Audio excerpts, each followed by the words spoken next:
Yeah. I do have a hat thing to say, and I don't have my ears in yet, so give me a second. Okay, you're good. I got hat topic. I'll talk while you're getting that finished. I have been looking for a new hat to wear on the pod, if I'm being honest. And it's not easy to find. Yeah. Why? I feel like I have 400 caps like this. I have to, I don't know. I'm pretty picky. One, about the style that I'm going to wear. Two, I don't like all hats. It has to fit my head well. This one does, by the way. Fits well. Nice and breathy. It's not going to give me a sunburn if I wear it outside. I'm really just a ball cap guy. I don't like I don't know how you describe them. I do like trucker hats, or like this kind of hat's fine. Right. It's big enough, but then they make some of those like they're just cloth type hats. That's what I had on last real week. Small. Yeah. I'm not but you like those. I do like those. I don't like those. I like those as much. But so talking about our kind of current events and opening, we went to the FC Dallas game last night. Our soccer team here in Dallas, and my son asked me. We can talk about that. It was a good game, but my son, his favorite player on FC Dallas is Petar.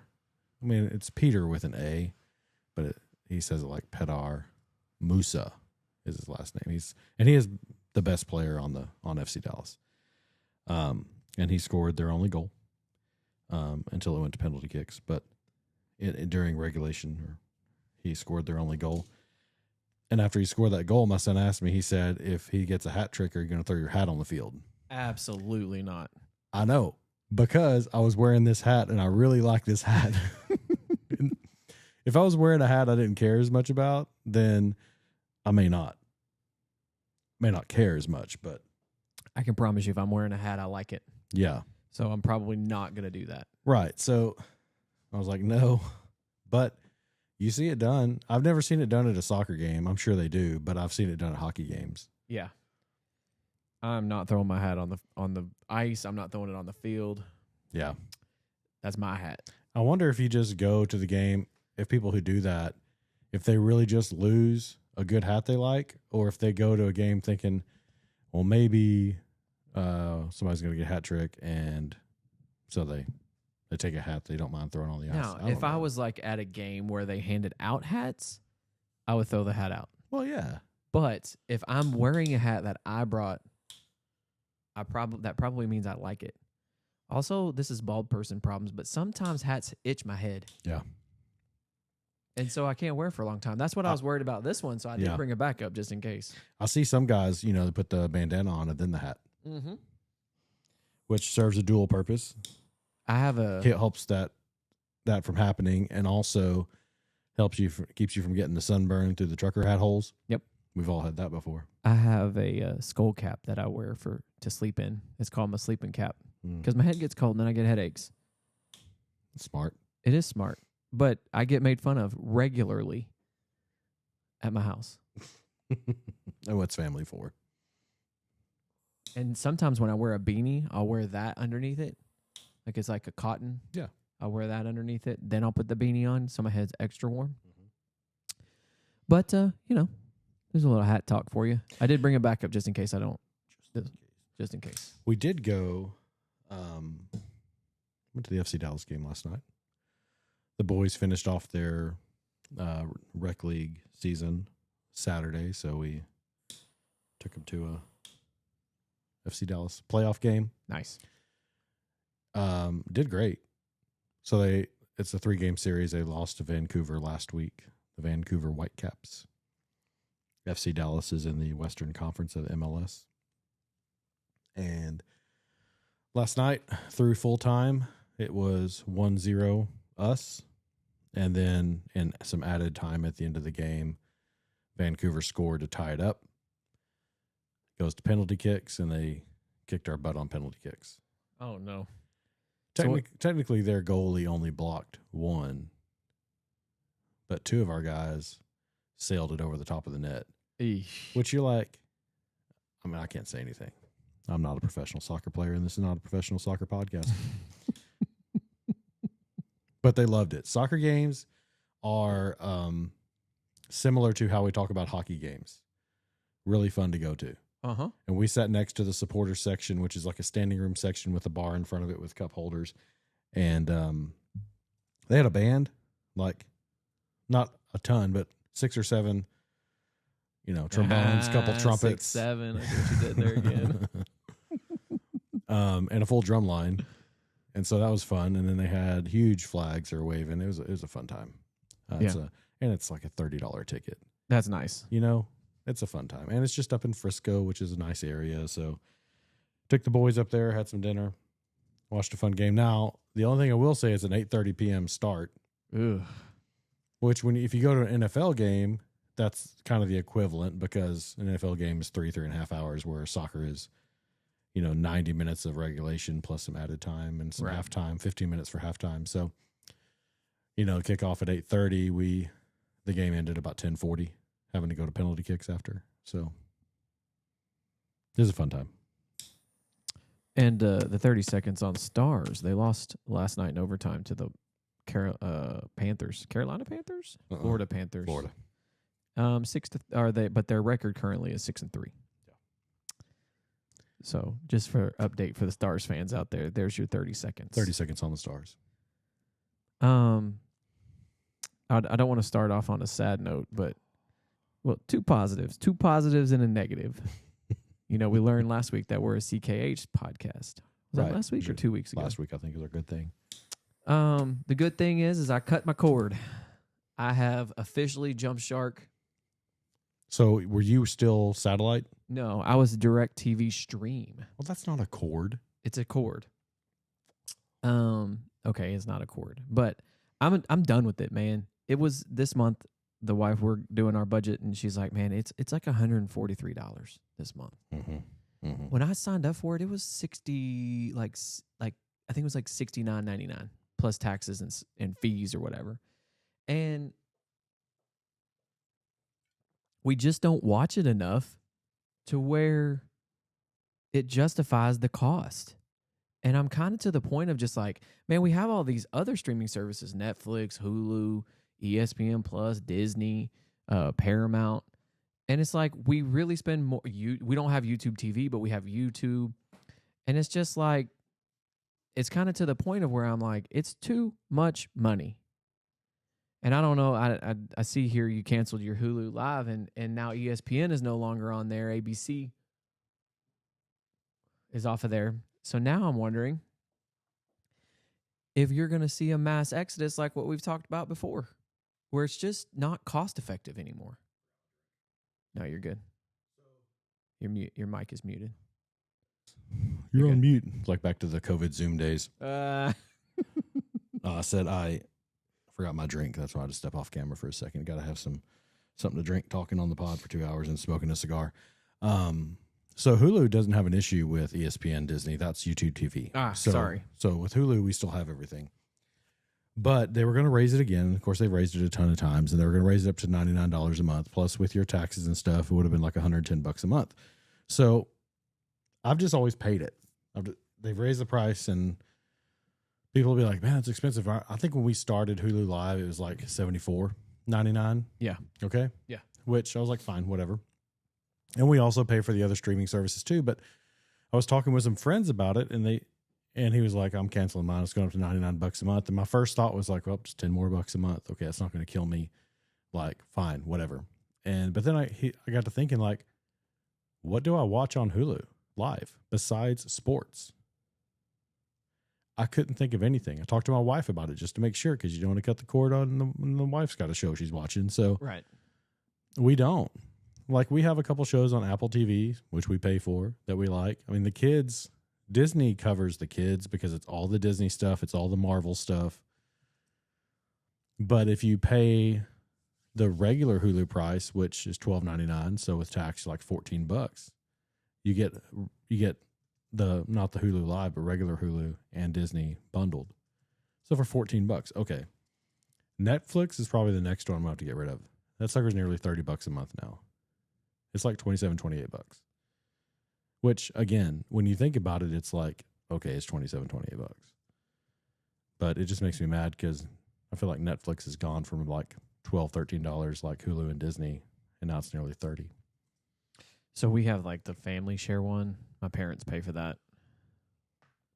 And I'm just like, fortunately, we don't watch enough of it to where it conflicts with each other. You know what I mean?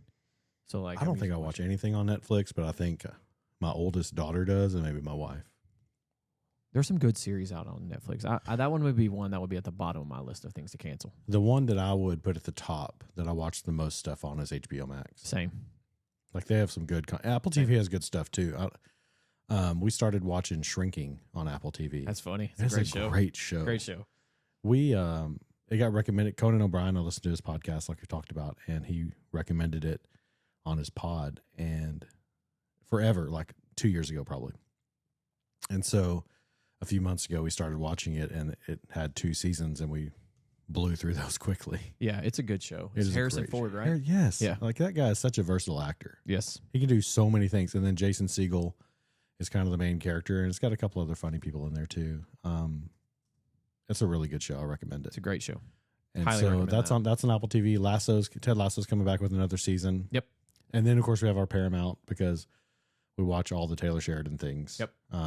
Somehow we got Paramount Plus without knowing it, and it just appeared on my TV one day. I think I borrowed a login from someone at some point, and then it just stayed there, and then they don't ever watch it. So I'm like, okay, thank you. Yeah, that works. So those are the ones. I think we could kill Netflix if we wanted to. But yeah, I did cancel my Hulu Live. I bet your daughter watches Netflix. Yeah, there's oldest. I forget the name of the show. Yeah, there is one. It's a spinoff, but she watches it. It's a spinoff of some other show. There's another one coming out, season 5. It's like a scarier show. Oh, that's not her. Stranger Things. Yeah, that's not her. She doesn't do that. I watched. Is that scary? It's not scary, right? A little bit. Oh, I watched the first 5 or 6 episodes and I couldn't get into it. I'm out. I tried. But the other good thing, we visited HEB. We did too. My initial thoughts were, first off, and my wife pointed this out. You know, we're pretty budget handy whenever it comes to grocery shopping. Mm-hmm. Like you, we have lots of mouths to feed at times. I just always thought it was a lot more expensive than the big box that's down the corner, and it's not. But I think we've always gone to, and this is something my wife pointed out, I think that we've always gone to it in destination places. Yeah. Like right on the Riverwalk. Mm-hmm. There's a nice one that we've always gone to. The couple of times we went to Round Rock to visit a resort town that we like to go to. Yeah. We've gone there, and it's a lot more expensive there. And so I guess maybe it was just that, but man, that place was packed. It was packed to the gills. They opened on Wednesday, the 29th. And for the uninitiated, HEB, they're a little over 100 years old. They're a staple in Texas, but they mostly are South Texas, like Central South Texas. For the longest time, that's where they've been. They never came north of Waco. Yeah, until recently, you know, like there's one in Plano and that area. And now there's one. Well, no, they've had one in Waxahachie. Because I used to have a client in Waxahachie, and I'd go to that one. But yeah, south of Dallas, usually. And so now they're opening up some stores around Dallas. And one of them just happens to be in the big town that neighbors us. And we went Thursday night, the next day, the day 2. Gotcha. We had almost like a little bit of a HEB date night. Nice. And did you eat the barbecue? No. We went to, there's a local like bar close by here, not in our town, but close by to our town. We really like. And so wanted to go watch the first half of the Ravens Thursday night game. Gotcha. And so we went there. They have good burgers. They also have at this bar a deep fried, they have a deep fried, like a chicken fried steak, but it's a New York strip. Oh. And it's not a horrible price. And what I love about this place is this a place we've talked about before? It's Dudley's. Dudley's. Is that the one right off the house? Like kind of like in that No, gas it's station the 66 and 549. Yeah. Okay. Yeah. We've talked about that before. We love it. I need to check that place out. Yeah, we like it a lot. It's they got a couple pool tables off to the side, but it's not very big. But you know, they're a bar, but they did have a chef come in and do their menu. Nice. And so they have, you know, they did expand their menu, which they didn't need to do. Before they expanded their menu, they had like 10 things, but it was cool stuff. Like if you really wanted a big meal, you want to split it, you could do a chicken fried steak that's a New York strip. They have a couple really good. They have a couple really good Wagyu burgers. Okay. They have a blue cheese one, and they have like a smoky one with a big onion ring on it, some bacon. It's really, really good. They do the big jalapeno poppers, chicken stuffed jalapeno poppers. So we like it. Anyway, so we went there, watched the first half of the Ravens game. HEB doesn't close till 11, and then we went over to HEB and grabbed a few things. And was it super busy? It was busy, but not unmanageable. And I don't like crowds. Like I would have, if it would have been bad, I wouldn't have liked it. But we waited behind, I think, one person in the checkout line. Okay, not bad. And we were able to get up and down the aisles. Yeah, just fine. It's big. The thing I like about it is, we have that Berkshire's Fresh, which is expensive. It is very expensive, yeah. But HEB has like those kind of specialty things and some cool stuff, and it's not stupid expensive. Right. So that's what we like about it. Yeah. So I was looking at their dry aged meat, and they will cut a single steak for you. Yeah. Fresh won't do that. Yeah. Because I've asked them before, like, if I just wanted just one single steak, would you do that? And they're like, no. Why would we cut the whole thing? No, you have to buy the whole thing. Yeah.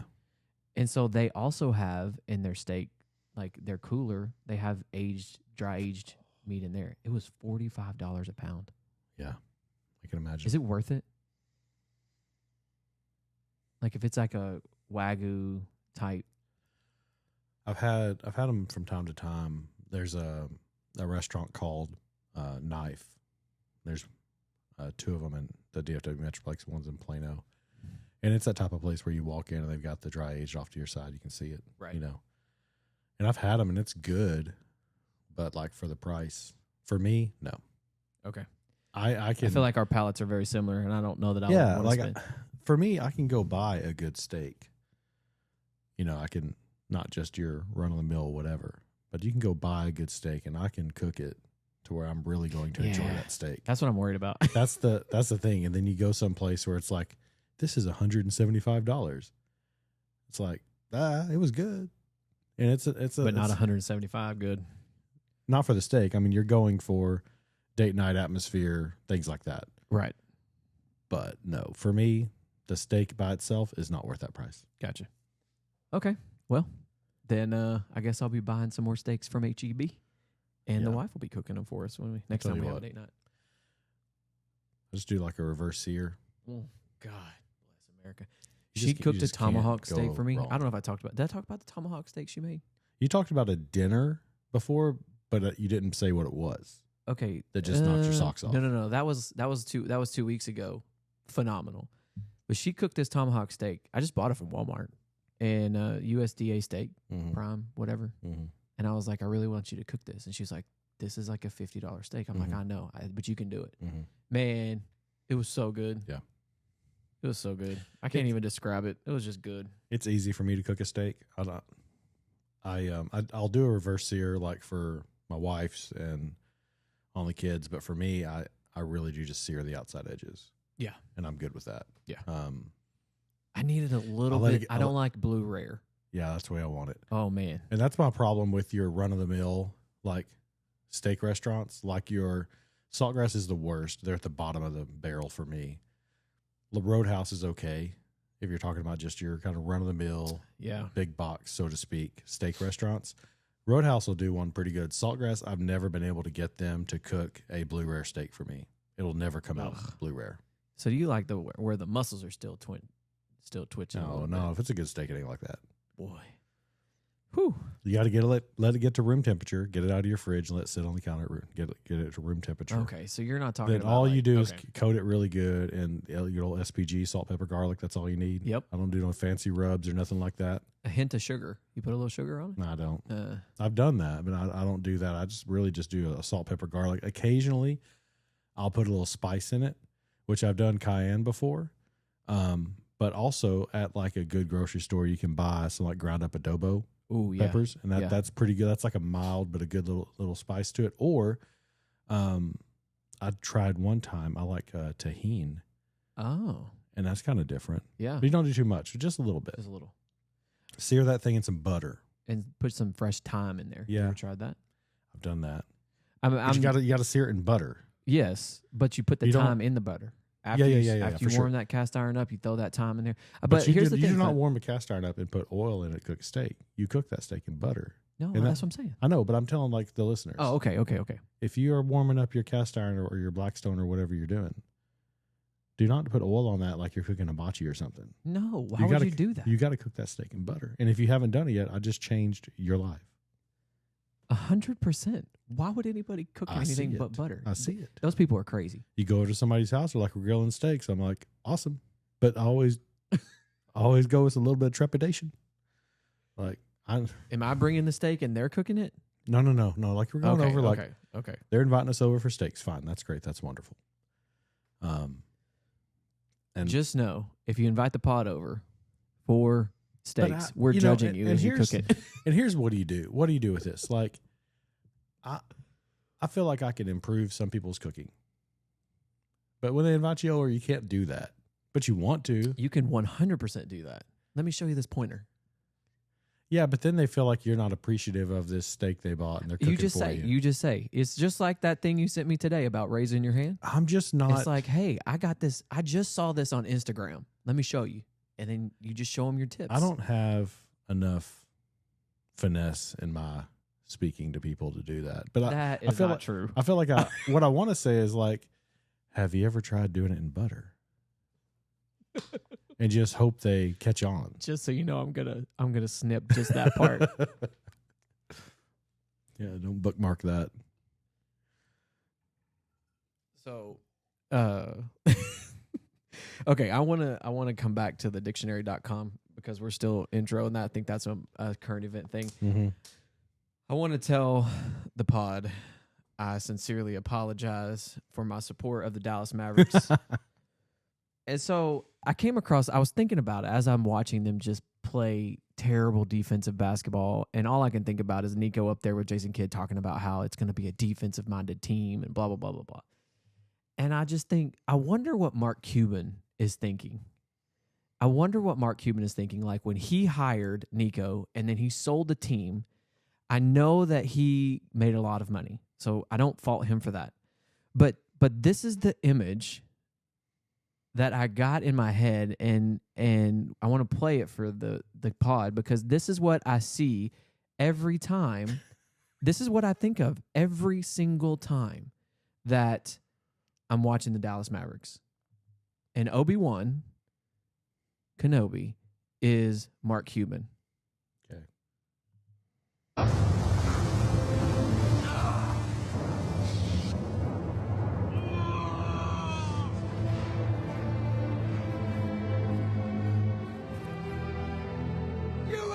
Chosen one! It was said that you would destroy the Sith, not join them! Bring balance to the Force, not leave it in darkness! That's how I feel. That's how I feel about Nico. That's it. That's all, I didn't play the rest of it. Like, that's how I feel. Every single time I'm watching it. Watching the Mexico City game last night. I don't know why. I'm just looking for a swift kick in the teeth, but that's what I was watching. And I just thought, this is absolute madness. As Luka is averaging 40 to start the season. Yeah. And now, guess what Anthony Davis has? A lower calf strain. Yeah. Golly. And I'm just so frustrated with it. Like, I'm trying my best to be MFFL. I'm trying to be a Mav fan for life. I'm trying, guys. To my fanatics out there who are Maverick fans, I'm trying so hard. And it is not working for me. I love Cooper Flagg. I love the players. I don't blame the players at all. I feel sorry for Klay Thompson a little bit, because he's just trying to win another championship. I feel sorry for Kyrie. But it's like Nico just sold us down the ship.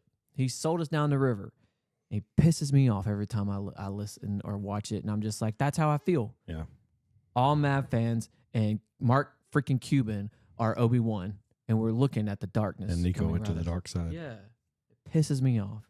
So anyways, and now the freaking Mavericks are suing the Stars over the AAC. Yeah, that seems petty.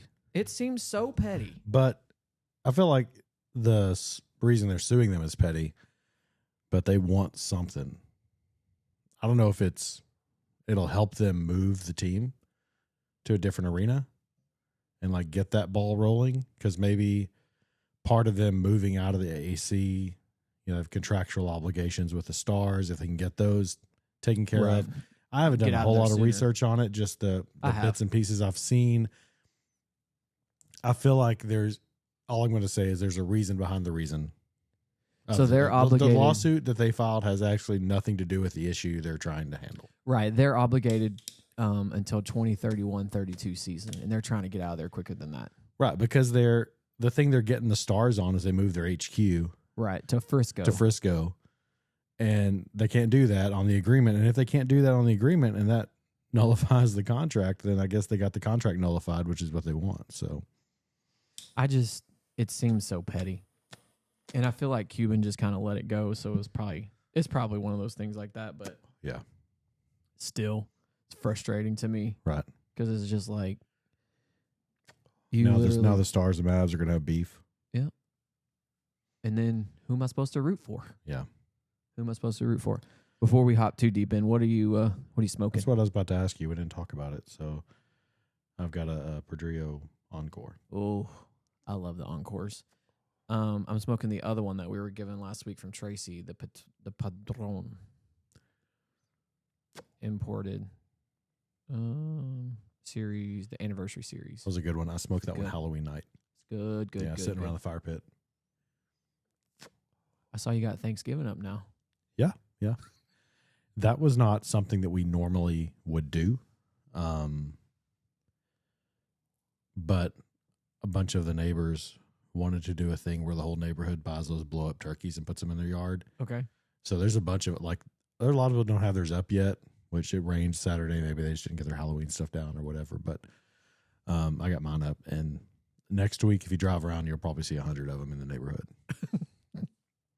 What's that movie with Tim Allen where they have the giant Santa and he doesn't want to put his up and he's going to leave and go on a cruise? Oh, and Christmas with the Cranks. The whole neighborhood turns against him because he won't put his Santa up. Christmas with the Cranks. My son is really wanting to watch Christmas movies. I would be willing to bet if he's not listening to the pod right now because they watch it on Twitch, he's definitely watching Home Alone. He's a big fan. My son was asking to watch Home Alone today. It's getting to be that time of year. Yep. So which I like. I do too. I feel like I'm okay with Thanksgiving and Christmas running together. Oh yeah, me too. Like it's to me after Halloween, and when it does start finally to cool down, then to me it's like it's Christmas season, and we're gonna have a little blip a couple days of Thanksgiving down in there, but it's getting to be Christmas season. Like the guys come in Friday to put the lights on my house. Yes. So I'm excited for you. Yeah. Friday. One other thing before we hop into current events. Volleyball team won the first round of playoffs against a solid team. We play again on Tuesday. Mm-hmm. The girl that's kind of the one that you have to play in for. She's 6'5", lefty. She's good. We played them earlier in the season and lost to him in 5, but we got a shot. Is lefty a thing in volleyball like it is baseball? Do you want to go deep down that hole or not? It's kind of complicated. Give 30 seconds. Okay, Is there a different spin on the ball or something? Or? This particular girl plays on the right side, so she hits from the right side on the front row.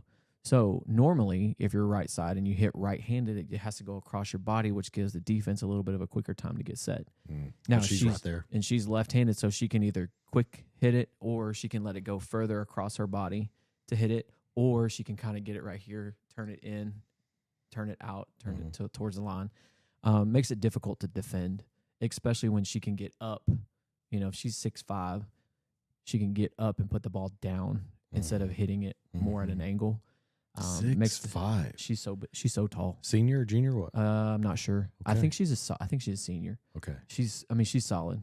She has a little bit of a hard time moving, so we're gonna try to go at her defensively as far as pushing the ball to her in the attack, so that way it's a little slower for her to transition off the net, and then we'll put our best 2 blockers in front of her and just hope. So in volleyball, we're doing a little bit more than 30 seconds, but I knew you would. I can't not talk about it. In volleyball, you want to when you have an instance like this, you want to put your best 2 blockers in front of her, and then your best passer right behind your block. Because if she does get through the block, your best passer is right there. Fortunately for us, we have that's always been the case in that role. But then also both of our right backs are good passers as well. Yeah. So even if she does take that angle and tries to attack that right back, we're right there. So we'll see. I mean, we got a good shot. I don't know. I mean, we lost him in 5, and we were missing 2 of our better players when we played them last time. So, and they lost in 4, or they won in 4 in the first round. So we'll see. If we do win, it looks like it'll be a matchup, a rematch of who we lost to last year. Okay. So it'll be fun to watch. I'm excited. Yep. I'm excited for playoff volleyball. It's fun to watch. Rec league soccer is over. Nice. We have a tournament this weekend, but it's different. The Twins went 7-1 on their season. Won 9-3 on Saturday. Nice. My middle boy, who's the same age as my youngest by 10 days, scored 4 of those. So he's all excited about that. My oldest, they lost to the first place team. And again, he's playing up this year, so they were playing against 12-year-olds and, middle schoolers, and he's in elementary school. So, but they won their first game, really good game, lost, then that put them against the first place team. Nice. Because of seeding, and they lost 4-1 on that. And that team's a club team that plays down in rec to get extra reps. Yeah. And that happens. Yeah. And I don't love it, but it is what it is. You're going to have that, and you expect that team to go win. Yeah, my son has his last baseball game on. Well, if they win, they'll play again, but on Tuesday. Mm-hmm. And I think I talked about this. I pitched terrible to them last week. Yeah. Absolutely terrible. I won't be able to make it because of our playoff volleyball game, but they have a shot to win. I mean, they can beat them, but I hate that though in baseball, like in kid pitch baseball, like what we are, because those kids they just have so much more experience when those rec league kids come, or when the, higher age kids come up. Yeah, honestly, I kind of felt good that it was 4-1. One of the goals they took away from us because they said we were offsides, but it happened right in front of me, and so I can confirm without a doubt we were not offsides because I was standing on the fence, and when they shot, I could see, and it was like our player. There were 2 defenders, like a yard and a half in front of them, but both, like of course, the middle judge and the side judge were all at a different angle, and so they called it. But they were not offsides, so that would have been another one. And then there was a couple where a kid got close. And both times, you just hate to see this, lost his footing. Oh, that sucks. And still got the kick off, but kicked it slower because he lost his footing, and the goalie was able to stop it. But it's just fun. I mean, my son had a great attitude after the game. Just happy to get to play. Yeah, and that's what you want to see. That's kind of where my son is. He just really likes playing with his buddies. Yeah. So he's good. He enjoys the game. He can throw the ball. He can catch it, which some of them can, some of them can't. Mm-hmm. And he enjoys it. All right, here we go. Dictionary.com reveals that 6'7" is the word of the year. How is that possible? I don't know. It's not a word. It's numbers. I know, but I feel like dictionary.com just wants to be culturally relevant. That's probably true. And so everybody's getting in on it. So every year, the word, one of the other things I do is I also teach the current events team or coach that team. And every single year, they've put this on there. Like the word of the year is on there. Okay. Yeah. Well, they'll be able to remember this one easy. For sure. But how do you write it? Well, it's a multiple choice. Okay. It's a multiple. Well, I guess I see what you're saying. But it's I don't know. I think it's one of those things, like you said, they're just looking for some kind of being culturally appropriate, I guess, or wanting to be a part. You want to hop into the election, or what you want to do next? Yeah, we got election day coming up in a couple days. So election is Tuesday. Are there any particular races that you're following closely? Around here, of course, the New York City mayoral, we could talk about that. There are some amendments. We do have a vacated Texas Senate seat, and that Senate seat is a lot of west of Fort Worth. So west of the DFW Metroplex, if you're not from around here, Stephenville, all the way up to Weatherford, all the way up to Wichita Falls, and then it hooks around, talking about a weirdly drawn district, and gets some of Collin County into like our town where we live, which is crazy when you think about how far away Wichita Falls is. That's a long ways. You know, and even Weatherford, Stephenville area, but it doesn't get anything in the middle with Fort Worth and Dallas because those are densely populated. Densely populated. So it comes back around, you know, and gets that little piece. But they're not our state senator. But it is odd because when a seat's vacated, there's not like a primary. So it's general election day on Tuesday. And there's 3 candidates and 2 of them are Republicans. Like the Republicans couldn't get together and pick one person. Huh. So it's most likely going to a runoff. And there is one Democrat. But it's interesting because one of the issues is gambling. And we talked about that on the podcast last week.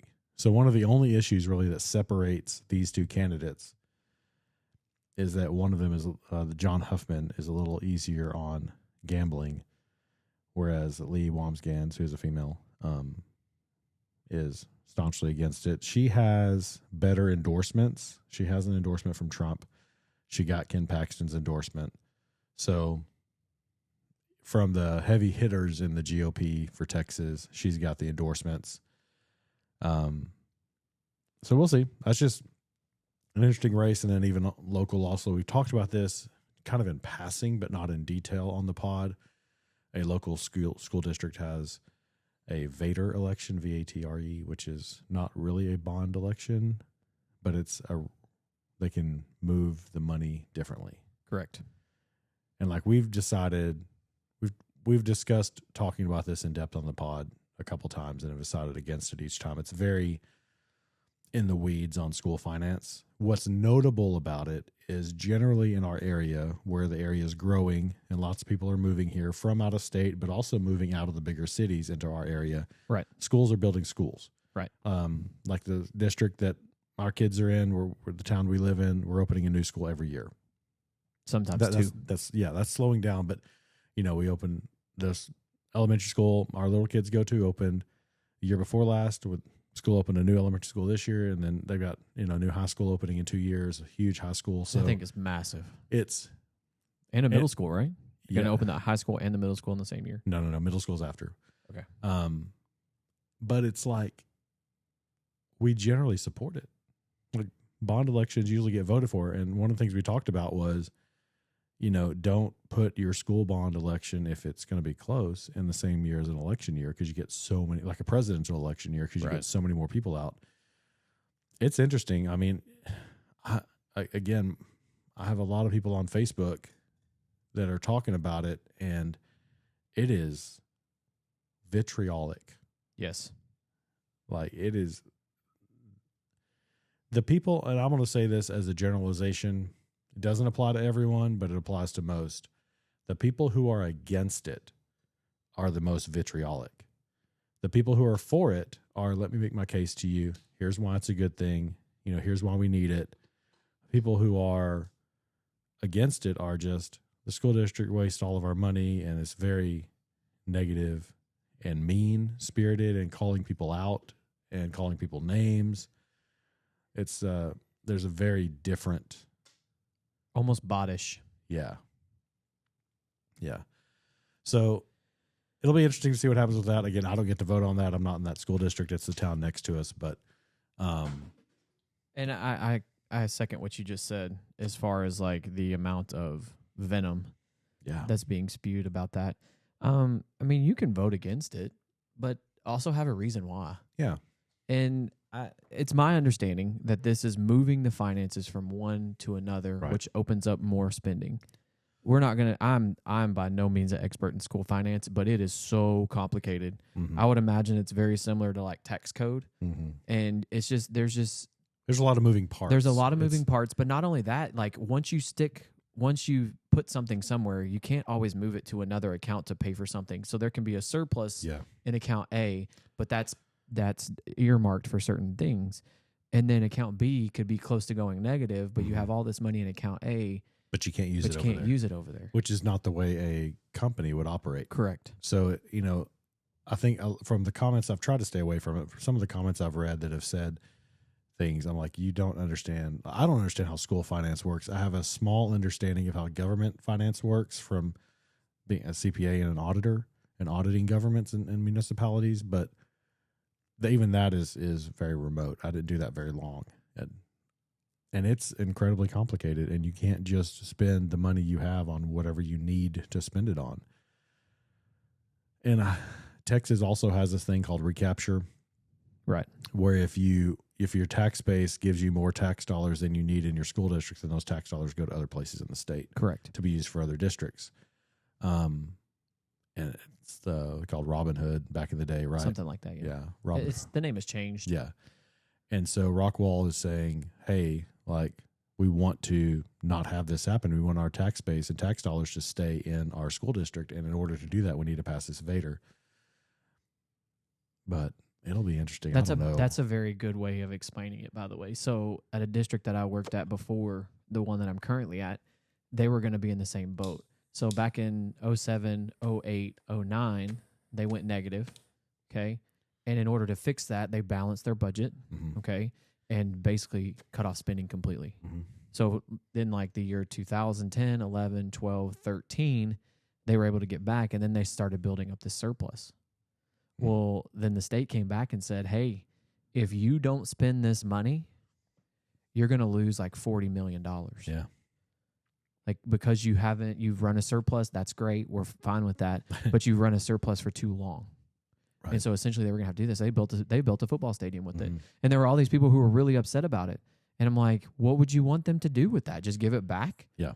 I mean, that could have gone to other schools in the state, or you could have used it inside your district. And that's what they chose to do. Right. They updated buildings and things like that. Right. But what's crazy about that is they can't put it towards teacher pay. Right. Which sucks. Yeah. Some of those rules. So I'll be paying attention to it. I will be 100% plugged into that one, and then the big city further on down east in Greenville. Greenville has one as well, but theirs is an actual bond. Yeah, theirs is an actual bond. And what I love about Texas, and there's got to be other states like this, but it seems like in a presidential election night, this is not the case. When polls close, you can refresh that elections webpage and pretty much see it because it's all electronic, right? Which is how it should be. 100%. Like you're picking your ballot, it's getting scanned in, and like, no, definitely not going to talk about that this year. We can save that for next year. But at the very least, like, there's a computer counting those votes. And so when the polls close, they got those numbers they start publishing because they're just adding them up with barcodes, you know? Yeah. Yeah. So we should know pretty quick, and we can talk about it next week on the pod to see what happened. The two districts that mattered the most to myself and Clint are not having any kind of big elections. Mm-hmm. So there's not really any big city elections in either one. So as far as like local things, that would be the biggest one. I do want to kind of run down the amendments real quick on the state constitution. Yep. And Texas is odd because to do anything around here, it has to be a constitutional amendment. It's kind of crazy, like the way the U.S. Constitution has so many amendments to it. Texas Constitution is like, how many? Hundreds, right? Hundreds. I don't know off the top of my head. I'd have to look it up, and I'll do that in a second. It's just kind of different. So I'm just going to run down these real quick, and if you have something that you would like to input or have a question, we'll see if we can answer. Prop 1 creates two permanent funds, a permanent technical institute infrastructure fund and available workforce educational fund. Prop 2, prohibit the imposition of taxes on the realized and unrealized capital gains of an individual, family, estate, or trust. Prop 3, require the denial of bail under certain circumstances to persons accused of certain offenses punishable as a felony. Prop 4, dedicated to the proportion of state sales and use of tax revenue in the Texas Water Fund and provide allocation and use of that revenue. Prop 5, and then I'm going to kind of skip down a little bit because these are getting wordy. Authorize the legislator to exempt from the valorem taxation certain tangible personal property, such as specifically animal feed held at retail sales. Mm-hmm. Prop number 8, I'm skipping down a little bit, prohibits the legislation from imposing death taxes on descendants' property or other transferable state inheritance, estate, legacy, or succession or gift. And And then I was looking for another one. I thought it was like 13 or 14. Oh, here we go. 14. The establishment of Dementia Prevention and Research Institution. That was a big one that was pushed by former Governor Rick Perry. And we talked about that when they first started getting out. It got on. That one's a little bit close to my heart. Both of my grandmothers died of dementia. And then number 16. Oh, excuse me. Hold on. I want to come back to number 15. So just keep me on that. 16, provided persons who are not citizens of the United States cannot vote in Texas. I kind of like that. I didn't know that we didn't have that already, if I'm being honest with you. Prop number 17, allow the legislature to exempt for property taxes increase in the property value in a county bordering Mexico as a result from building or installing the border security infrastructure. And then this one is a little bit, I'm going to go back up to number 15, which is amend the Constitution to explicitly state that parents have the right to exercise care, custody, and control of the parent's child, including the right to make decisions concerning the child's upbringing. Now, there's also some about, homestead property taxes for the elderly. Those are the ones that I kind of skipped over a little bit. But 15, I'm not sure what to think about that. Why do we need a law for that? I'll read it again. Amend the Constitution to explicitly state that parents have the right to exercise care, custody, and control of the parent's child, including the right and the decision concerning the child's upbringing. Why do we need an amendment for that? Because those rights can be decided by courts. And I would assume this amendment is to put some of that back in the parents' hands. It seems kind of wordy. Yeah. It's kind of one of those things where, say there's a court or a school or somebody saying that you can't raise your kid that way. Okay. Say that happens. If there's not in the case of Texas, a constitutional amendment like we were talking about, which I looked up, there are 530 that are in place. I was guessing somewhere around 250. Yeah, 700 and something have been proposed. 530 have been enacted. Right. If there's not a legal basis, then that parent doesn't have much of a leg to stand on outside of just kind of common law and common sense. Court decisions, you think about, I think this probably has to do with transgender surgery. I think there's a piece of that and if you have a court, a parent saying, no, my child is 7, their brain's not developed yet. They can't say that they want to be transgender at this age. But if you have a activist judge who says, yes, you can, then the parents need a legal basis to stand on to say that they have that, it's kind of one of those things like, I think the reason you're asking why do we need this is because you have common sense. That's fair. And like you would think that's fair. Common sense, why would you ever need to put this into a law? Don't parents just have this anyway under natural law? But I don't think that's a given in the day that we live in today. That's fair. It just kind of, I don't know. That's the one. All the other ones, here nor there for me personally. Yeah. But that one kind of just was like, It made me go, why do we need that? The scope of it is what will be interesting. So I'm just brainstorming. But if a parent, because, from an education side of it, if a parent doesn't want their child to learn about something, but don't y'all, if it is something that's a bit controversial, but it's in the TEKS, it's in the curriculum, aren't y'all able to do alternative assignments if you need to? To some extent. This has been kind of a topic that's always on the forefront of my mind. Okay. Especially when we're talking about religion, things like that. Mm-hmm. I just always go to the basics. So a lot of times when I hear these people, I'm using quotes, talk about things that are in the TEKS, like, guys, you can go and read the TEKS. Like, generally speaking, most school districts have everything available to you. Like if you just email the teacher and ask, hey, what was this about? Could you tell me? Yeah. Most of them will respond, sure. Also, like everything now is on Google Class. Like you can be a guardian on there and see everything that's there. Right. You can do that. But what I'm talking about is say that there's a world religions class that's part of the curriculum. Kid needs this class to graduate under their track, under their program. Okay.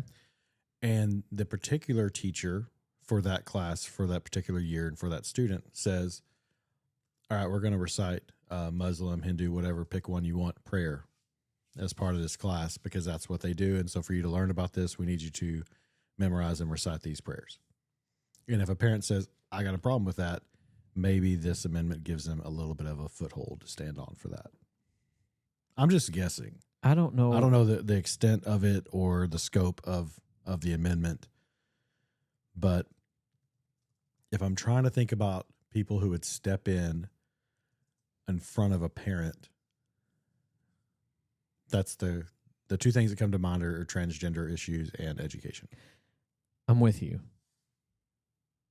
But I think, too, it gives... hold on, I was looking up something like this. So it kind of gave a breakdown of it. It says a parent has the responsibility to nurture and protect the child, a parent's child, and corresponding fundamental right to exercise care, custody, and control of that parent, of that child. The constitutional amendment is affirming the parents are the primary decision makers for their child. I think it goes back to what you were saying about the transgender stuff rather than religious stuff. Mm-hmm. Because, I know that there were some amendments that, not amendments, but that were some things that were passed by TEA and the state this year that we have to inform parents about everything. Mm-hmm. Now, I have never worked at a district that didn't already do that. Right. So I struggle whenever I see these things. Like, for example, there was a big push at the beginning of the year to like get all the parents to sign that you can like provide general care is what they called it in the state. Well, what does that mean? Mm-hmm. Like, does that mean I can give this kid a Band-Aid? Yeah. Does that mean, what does that mean? And so TEA actually had to come out and clarify exactly the verbiage because it was confusing. Right. It really was. And so that's kind of where the common sense thing comes in. So it's like, it's just so, it's very broad. It's very broad. Well, our legal system is getting to the point where nobody has common sense. That's a valid point. Because if you can make an argument in front of a judge that makes no sense to anyone, then you can get an outcome that you don't want. And it just doesn't make sense. So it's getting to a point where you have to have a law for everything.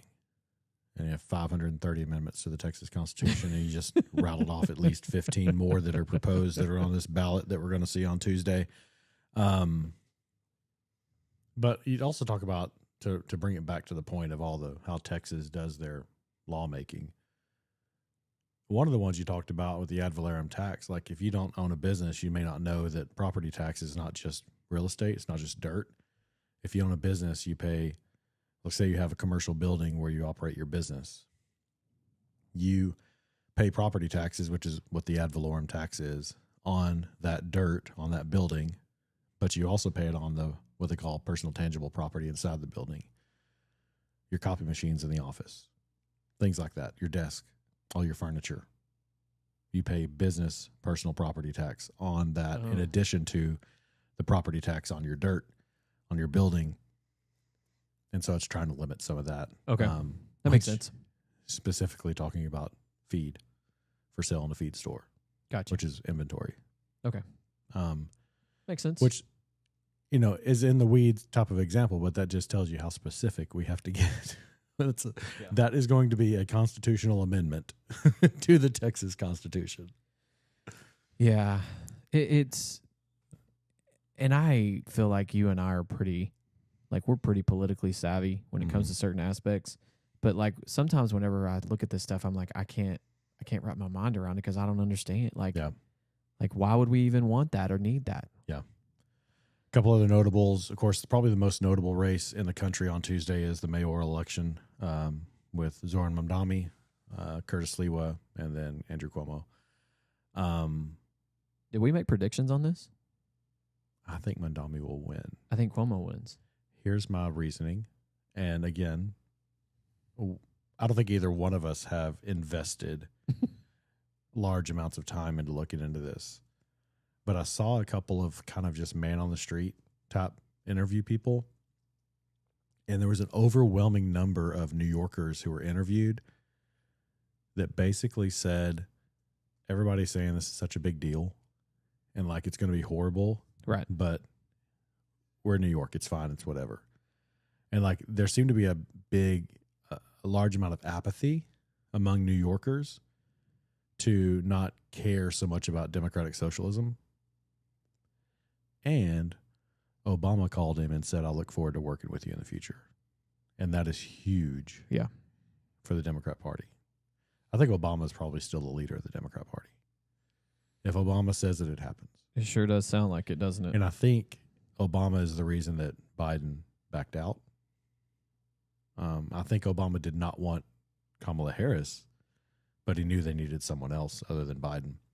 So I think that's why a fair point. That's a very fair point. That's my two reasons. I think Mandami wins. But again, like, who knows? And we're not invested enough to really track it. But I'll be watching. And then we also have Jay Jones, the Virginia AG candidate who sent those texts about wanting a guy and his kids to be killed. I guess I shouldn't laugh about that, but it's like, what an idiot. That's what I think about every time I hear that story. Yeah. You're an idiot. So I'll be watching those nationally and then a couple of local ones we talked about. Yeah. The most recent poll, I can't read. It's so dadgum small. The public opinion poll. Okay. Mandami at 48%, Cuomo at 32%. So is it, how do you say it? Sliwa at 16%. Let's see here. A couple of other polls. Emerson College polling and The Hill. Mandami is about 25% or 25 points over Cuomo. Okay. Mandami got, let's see here. That's about it. Oh. So, yeah, that's one I'm watching. I think Cuomo is going to win that one. I think, I really think, although I did say last week, I kind of hope he wins because I want to see it fail. Mm-hmm. I hope Mandami wins because I want to see it fail. In other news, we have a girl fight. I got the video of Riley Gaines' response to AOC, if we want to watch it. Go for it.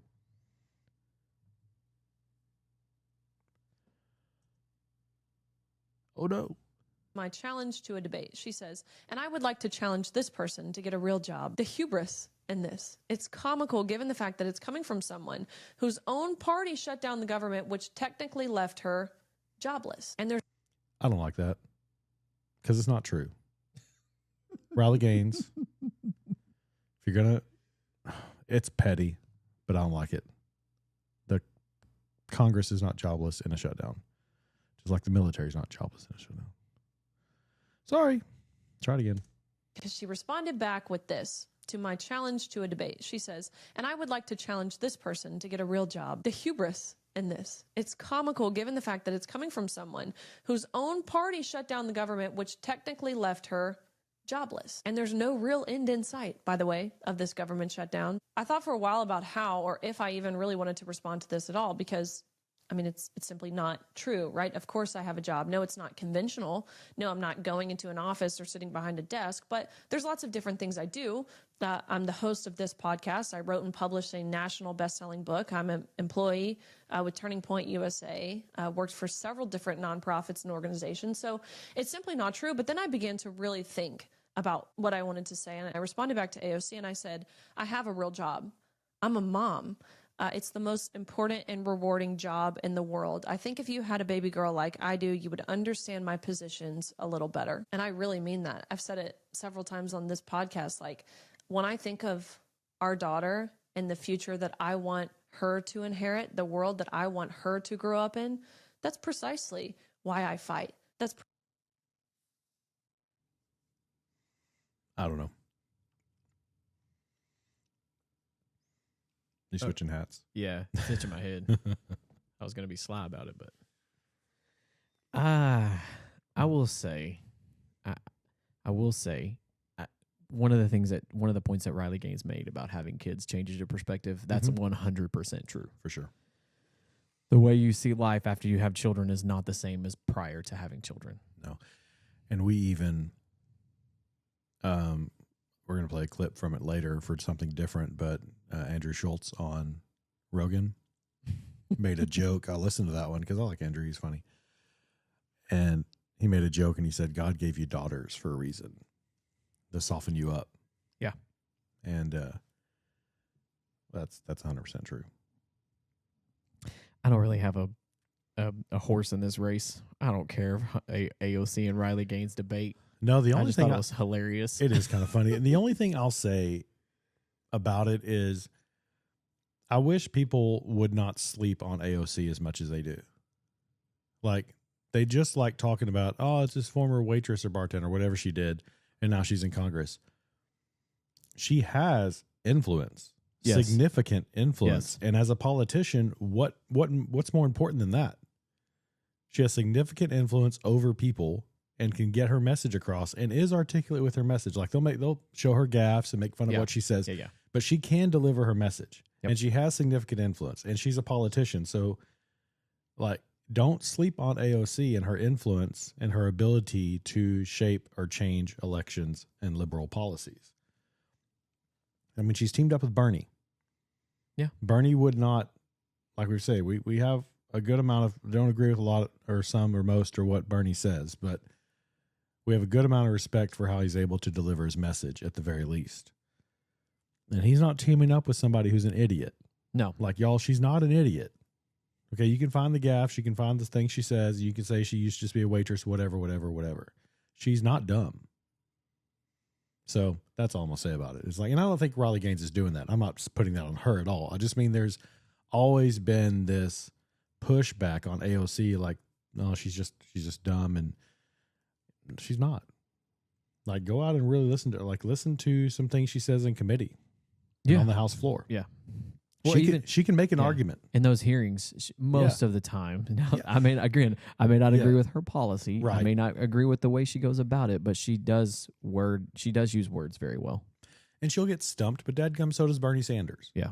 You know? So do all of them. Ted Cruz, they all do. You're right. Yeah, she's not dumb. Don't sleep on that. She's going to have an influence, and she's going to be a player in politics for a good while to come. So this is on the run sheet, and I just want to do a pass at it. But one of the local school districts here, Salina ISD, is wrapped up in a scandal with their AD and his son. Athletic director and his son. Here's all I got to say about that is regardless of wins and losses, you have to hold the people who lead your school districts accountable. Yeah. Is he a good coach or something? They've won state championship after state championship. And that's been since we were in high school for the last 20, 25 years. Here's the question I have. But regardless, you have to hold them accountable.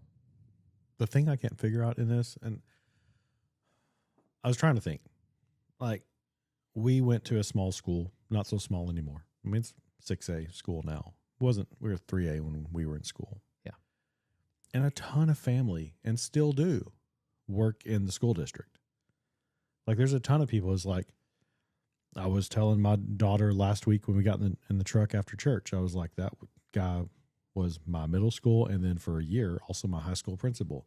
And his daughter teaches at the school right now, and his wife was my third grade teacher and my oldest daughter's school principal when she was in elementary school. And there's a ton of that in our district, and I love it. I have no issue with that whatsoever. You can't be the AD and have your son working for you in a school. Yeah, you can. I know you can. Oh, okay. I was like, yeah, you can. I know you can, but I feel like in a school setting, and I know people will make the claim like you got family businesses, but family businesses are the steward of their own family money. Right. When you're the steward of something much bigger, government to be that, and you probably know some examples. I couldn't think of any, but I was trying to think of ones where you had direct, like you have kids or spouses reporting to their spouse or dad. It happens all the time. I know, but it's like when these situations happen, like everybody pay attention. Right. I guess whoever you got now, grandfather him in, and I hate for somebody not to get a job because their parent or spouse is at a higher level than them in the district. But man, sometimes that's just got to be the way it is. Yeah. Well, nepotism is huge in school districts. Yeah. I mean, it's all over the place. At the very least, you have to have those checks and balances in place for somebody else to be able to pick up on it. Right. And I think that was the fault here. Yeah. I think that I don't want to dive too deep into it. But man, essentially, like the story is, if you don't know, the son was caught videoing kids in the locker room. Boys In the locker room. And allegedly had been moved from a school a year or two before because of an inappropriate relationship with a student. Like any inappropriate relationship with a student, and you're done with education. Yeah. And like 100%. even for the dad, if it's all alleged, we don't know. But if the dad did move his son to a different school and try to sweep that under the rug and cover it up, you are setting yourself up for this to happen. Yep. That's when you say, son, teaching in the school is not for you. Yes, I would love for you to follow my footsteps. I've had a long and successful career at this, and it'd be great. You know, you're a middle school coach. Come on up through the ranks. But nope, you've just crossed a line that we cannot walk back over. Yep. That's my opinion. Probably a lot of people's. Yep. Yeah. The district said that he can no longer have anything to do with the school for the moment while the investigation is going on. Yeah. They didn't allow him to go to senior night, even though there were several hundred signatures saying they wanted him there. He's a beloved coach. Yeah. But if he dropped the ball on this, especially if he swept something under the rug 2 years ago and then this happened. It wasn't 2 years ago. It was last year. Yeah. I couldn't remember exactly. Yeah. I think it was the 24-25 school year. Correct. Okay. Which is last year. Yeah. So then he's done too. Yeah.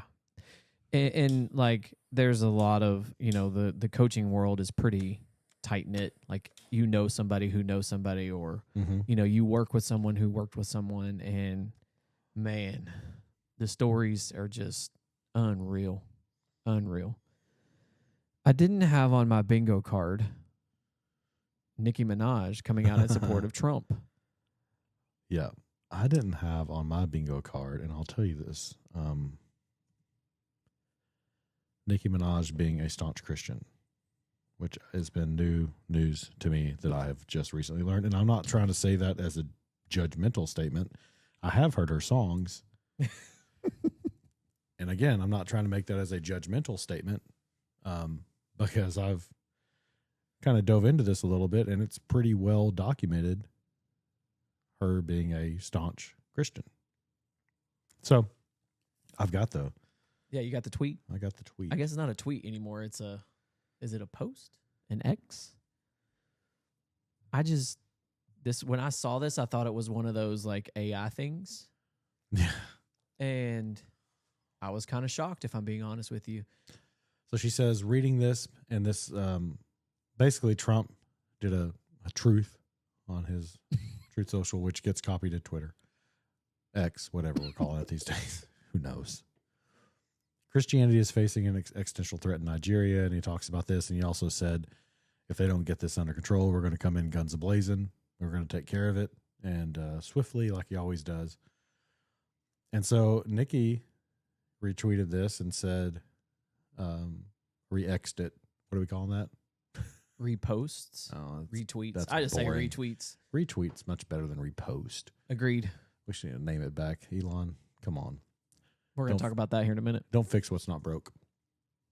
Reading this made me feel a deep sense of gratitude. We live in a country where we can freely worship God.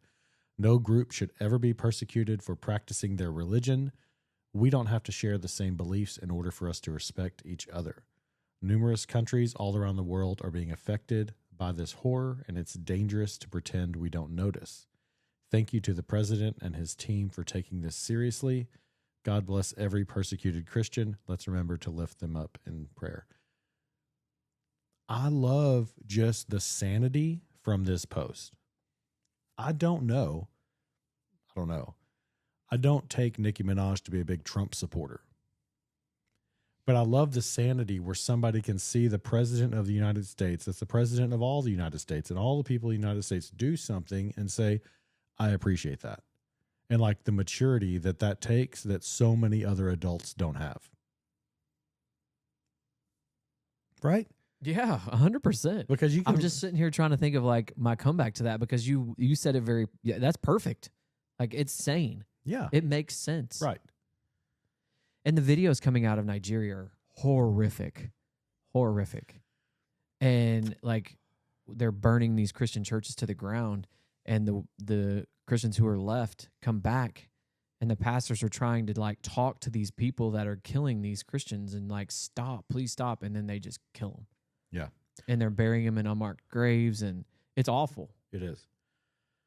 And there's always been this thought that the United States doesn't pay attention to Africa like it does to Europe. And I'm actually at that point in the West Wing. So we've talked about this a bunch. We talk about the West Wing a lot on the pod. But it's a show that I just kind of consistently watch all the time. When it finishes, I'm still like on episode 11. when I finish the 7th season, I take a little short break, maybe like a month or 6 weeks, and I start season 1 again. I rewatch it. And I've been through it. This is probably my 6th time to go through it. And so right now we're at his 2nd inaugural. He just got elected. Spoiler alert. Of course, there really wouldn't be 7 seasons if he lost his re-election bid. So spoiler alert on the West Wing. President Jed Bartlett wins a second term. And honestly, they don't make a big deal out of it. They barely cover the campaign. Anyway, but so you kind of assume. But he's having a prayer breakfast with lots of religious leaders the morning of his 2nd inauguration, which I'm sure is a thing that happens. And one of them is a Catholic bishop from Africa. And that morning, some Christians were killed and are being killed. And the president's aware of it. It's in his security briefing that he got. And so he knows a little bit. But the African bishop asked him and says, with all due respect, would you, like, the bishop told him something, like the number was higher than he knew about. And the African bishop says, if this were a European country, would your details be sketchy? Because he says, my details are sketchy, like on the number. Right.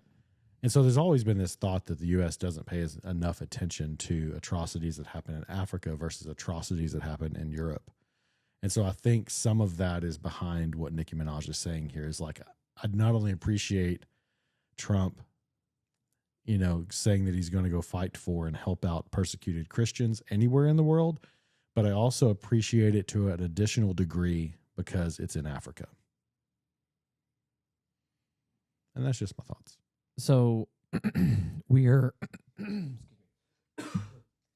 in my U.S. history class right now. We're finishing up World War One, and it's always amazing to me how a lot of conflict happens in Africa. Mm-hmm. A lot from the beginning of time, essentially. But after World War One and into World War Two, Europe just kind of takes full over the continent. And it happens in 1908, actually, so prior to World War One. And there's like this land grab. And basically, I don't know if you know this, but for the listeners, they basically just break it up based on the natural resources of the continent. And they take they don't take any account for the tribes that are there. Wow. So they, like Belgium, for example, takes a big swath of land. There's like 30 different tribes in this one area, and they're like, all right, guess what? You're now Belgian. And like Belgium is like, they have these huge wars, which ends up leading eventually, and it was about 70 years, to the Rwandan genocide. And so it's still that way now. And we can't wrap our mind, one, on the sheer scale and size of the African continent, but also like there's so many different things that have happened in its history that play a role in single thing that they do. Does that make sense? Mm-hmm. And so I just think that it's going to be interesting to see what happens with this, because this conflict is not new. Mm-mm. And a lot of times we forget about history and we forget about the conflicts that have happened long before even we were alive. And there's a quote on the Twitch that I think you're like. It says, "Why is an African life worth less than an American life?" That's from the West Wing. That's from the West Wing. Yeah. So I'm sorry. I was going to get into West Wing lore. Man, I just shouldn't because that's down in the weeds. But basically, that's a new speechwriter says that to the president and kind of. yeah, I mean, but it's not wrong. Yeah. And I think too, it's just lack of being educated. But again, I'm going to go back to history because that's what I do.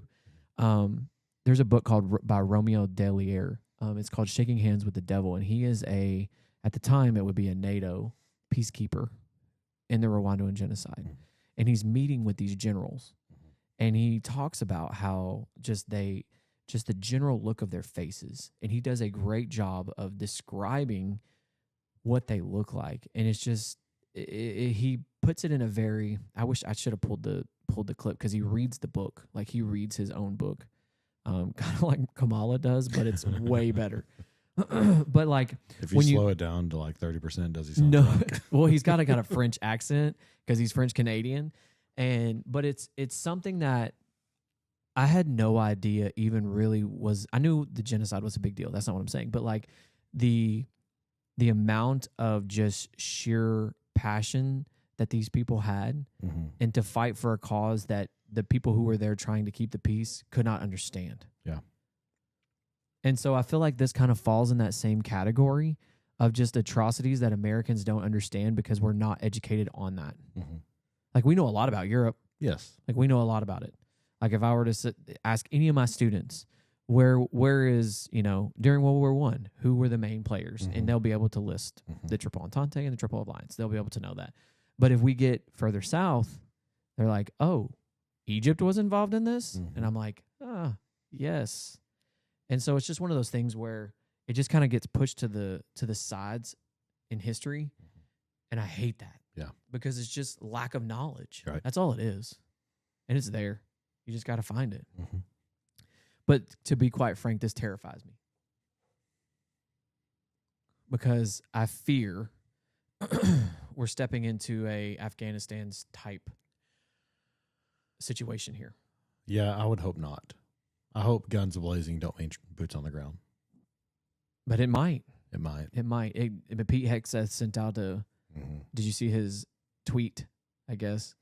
It was right before we came up, like right before, as we were planning the show, it was posted, and it's him saying the Lord's Prayer and ships and airplanes and all kinds of stuff. So, again, something that that's been breaking over the last, I don't know how the dates aren't on here, but I think this happened yesterday or Friday, or this X and tweet. But that's going to be something that's going to be interesting to watch as we get further and further removed from this situation. For sure. Okay. For those of us who have called us Joe Bros, we're about to come to the defense, I believe, or I am. So when I first started listening to Joe Rogan, I listened to it because, and most people that I talk to and are in my circles fall in the same demographic as me, they felt like there really wasn't a place of people who just kind of were curious about things, but also wanted something that was funny, not always serious, sometimes funny, had different people that I didn't understand or different perspective about life. That's why I started listening to the JRE, honestly. It was during COVID, and he had on all these guys that are like, some of them were very pro-vaccine, some of them were not, and then you had these guys that were kind of somewhere in between, and then you throw the Alex Joneses in there, and then next thing you know, he's being thrown into the presidential election, right? And I think that that's kind of where it was at, but this week, a couple of things happened. First off, Kamala was interviewed by Diary of a CEO, and we have the clip here. And she talks very in detail about why she wanted to go on the Joe Rogan podcast, but she ended up not. And she doesn't do a very good job, imagine that, of explaining why she didn't go on. We'll play the clip and we'll kind of talk through it. I wanted to do Joe Rogan show. Pause. No, you didn't. No, you didn't. You did not want to go to the Joe Rogan experience. You did not. Because if you knew and what she's about to say here in just a second really hacks me off. But it's like, if you knew, which she says she knew, the power of podcasting, then you would have gone. Okay, go. I think it's going to start over. Yeah, that's fine. I wanted to do Joe Rogan show. And there was a lot of games. You see his being face. He's played. like, oh. I think podcasting is a very powerful medium for people to get information. A lot of people, that is a main source of information. And it's important for us to support that. Joe says you wanted him to come to you, which is very un-Joe-like in terms of he doesn't really travel. Do you wish you'd gone and done the show for 3 hours at his studio? A lot of people advised me not to do a show because they assumed, as it turned out to be correct, that he was supporting Trump and that it would not be Can you a pause it? productive piece for me. Okay, that's not true either. Yeah. That's not true either. He has said on his show hundreds of times that he did not make his decision up until right before the start right before he went to go vote. He did not. Go ahead. Yeah. And if it would have been Bernie Sanders instead of her, he would have voted for Bernie and not Trump. 100%. But just like when I went on Fox News with Bret Baier, my perspective was they may have their bias, but there are people that listen who are open-minded, and I'm going to go there and give them a chance to get to know. Again, I'm going to repeat myself. I listen to a lot of Joe. I don't agree with about half of the things that he says on there or half of the things that he talks about. Right. But again, I'm open-minded. I'm listening because I want to learn. Yeah. And because I feel like Joe is a lot like me. Right? Because I mean, yes, he's white. He fits the demographic mold of me, right? Right. But so do a lot of other people in this country. And those are the votes she was trying to get. Right. And if you're trying to get those votes, then you have to step into that demographic. Yeah. She didn't want to. She's rewriting history. Know me and give me a chance to make my case to them. There was a lot of games being played around the scheduling, and it didn't happen. I don't have anything against the people who turn on to Joe Rogan and would love to be able to talk with them in a direct manner, as I wanted to during the campaign. Do you, in hindsight, wish you'd just put your foot down and said, I'm going to go do it? I don't know if it would have made a difference. The pause. issue... Yes, it would have. Now, would it have changed the outcome? I don't know. I think it would have made it worse. I think That's my point. I think Kamala Harris going on Joe Rogan would have been Biden's debate moment for her. That's what I think. I agree wholeheartedly with that statement. Let's finish the clip out. Was really about what's the trade-off in terms of votes and where I spend my time. Do I spend my time traveling for 5 hours and back versus being for that period of time in a swing state? And that was the trade-off. It wasn't about I don't want to do Joe Rogan. Believe me, at that point in a campaign, it's not about, oh, is somebody coming to me or me going to them? I could care less about that. Pride is not associated with it. It is literally about return on investment. Okay, and that's kind of where I want to jump into. Can you believe she just called Texas a swing state? Yeah. No, it's not. It's not, but my People point, say that every year. It's not. But it's not just about Texas, though. That's where I think she's missing the point. Right. Like, he's from California. He left California because of the Democratic leadership there. Right. And that's why, again, I'm not saying anything he hasn't already said 100 times. And so it's like she is still so blind to what she and how she lost the election. But she and there's been several people who have been on Rogan and have pressed him about, like, well, do you wish you had done this, asked this question to Trump differently? And he's like, no, I was just letting him talk. Yeah. Like, that's what this is for. This is for me to ask questions that I'm curious about. And if anybody else listens, okay, great. That's what she's missing. And the thing is that drives me absolutely insane about all of this so far, and we're going to hop into Newsom here in just a second, is Rogan doesn't care what you think. He doesn't. And if you don't like him, don't listen. That's the great thing about podcasting, right? If he's not being force-fed in the airport. He's not being force-fed on your, when you walk into this shop or that shop and you're having to watch him there. No, if you want to watch it, you seek it out. And I think they're still missing the point. Yeah.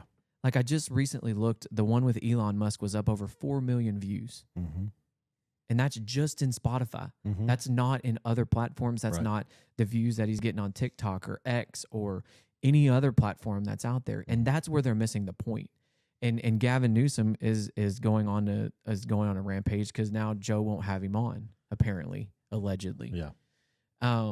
But it's just like I can't stand that, because it's like it's still an attack on that particular style of podcast, that particular group of people that listens to those podcasts. Yeah. And it's wide variety of people.